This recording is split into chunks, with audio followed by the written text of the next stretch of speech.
To my channel. आज हम पढ़ने वाले हैं numerical problem based on mechanical vibration. Question है determine the natural frequency of the system is shown in figure by Newton's method. Assume capital M is the mass of disc, J0 is polar moment of inertia of disc about centre, system is in static equilibrium. इस question में बोला गया है कि ये जो diagram आपको दिया हुआ है, इस डायग्राम का हमको नेचुरल फ्रीक्वेंसी निकालना है, जिसमें polar moment of inertia J0 है और M इसमें डिस्क का मास है। बड़ी वाली जो डिस्क आपको ये दिख रही है, रोटर है, इसका मास है। ये एक स्टैटिक पोजीशन में है। सो डायग्राम को देख के पता चल रहा है कि दो जगह ये अटैच है, एक ये है और एक ये अटैच है, जिसमें कि एक रोटर जो डिस्क है इसको इस पॉइंट पे फिट किया गया है दो स्प्रिंग की मदद से। एक स्प्रिंग का स्टिफनेस K है, दूसरे स्प्रिंग का स्टिफनेस K है, और इसका जो लाइन से जो डिस्टेंस है वो A है, और इसमें इसका रेडियस जो है वो R है और इसका X इसका डिस्प्लेसमेंट है। तो सॉल्यूशन करेंगे। सॉल्यूशन में चूँकि लेट थीटा लेंगे हम इसमें with the angle of oscillation of the disc.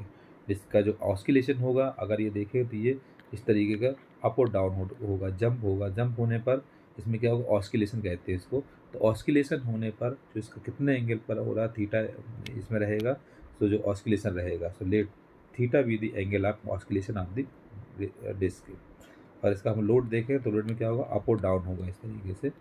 So polar moment of inertia of the disc about the centre, centre से अगर इसका पोलर मोमेंट ऑफ इनर्शिया निकाल तो ये हो जाएगा J0 equal to 1/2 capital M into R का square. इसका रेडियस जो है वो R है, इसका जो मास है वो कैपिटल M है, इसलिए हम इसमें लेंगे 1/2 M इंटू आर का square. And polar moment of inertia disc about a point से P पॉइंट, तो P पॉइंट है टचिंग ऑफ द ग्राउंड, जो एक पॉइंट पर जो टच हो रहा है वहाँ पर होगा JP इक्वल टू ये हो जाएगा जो डिस्क का मास और इनटू जो मोमेंट ऑफ इनर्शिया रहेगा वो, तो 1/2 MR square plus 1/2 MR square रहेगा, तो ये आ जाएगा 3/2 MR स्क्वायर के बराबर। अगर हम इसका पोलर सेंटर से निकाल दो तो इसका हाफ रहेगा, और अगर हम इसको यहाँ से निकाल दो तो ये फुल रहेगा, तो ये आ जाएगा 3/2 कैपिटल M R स्क्वायर के बराबर।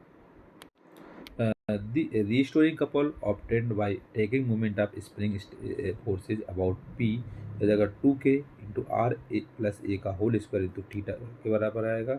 ये रीस्टोरिंग फोर्स रहेगा। So then Newton's law of equation of motion ये आ जाएगी JP theta double dot plus 2K R plus ए का होल स्क्वायर थीटा।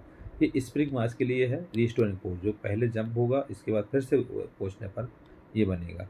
तो JP की वैल्यू है 3/2 MR स्क्वायर, जो कि हम पहले निकाल चुके हैं पोलर मोमेंट ऑफ इनर्शिया, और ये है 2K R प्लस ए का whole square theta equal to 0। Natural frequency हो जाएगी इसकी, ये जो भाग रहेगा ये भाग रहेगा इसका M, और ये जो भाग रहेगा ये K का रोल करेगा, क्योंकि आपको मालूम है एक इक्वेशन स्टैंडर्ड इक्वेशन होती है M, इसमें थीटा के फॉर्मूला तो theta double dot plus K theta equal to 0 रहता है। नेचुरल फ्रिक्वेंसी निकाल दे तो ओमेगा n इक्वल टू हो जाता है रूट ये K/M रहेगा। तो K जो रहेगा वो ये वाला रोल करेगा और M रहेगा वो ये रहेगा, इसलिए हम इसको इस फॉर्म में हम लिखते हैं, तो ये आ जाता है the natural frequency of the system will be omega n equal to आ जाएगा रूट 2K R प्लस ए का स्क्वायर, ये आ जाएगा M अपॉन जो K रहेगा K ये रहेगा और M रहेगा ये 3/2 कैपिटल M R स्क्वायर का बराबर। रेशो को हम ऊपर ले जाएंगे तो ये हो जाएगा रूट 4K R प्लस ए का whole square upon 3MR square के बराबर।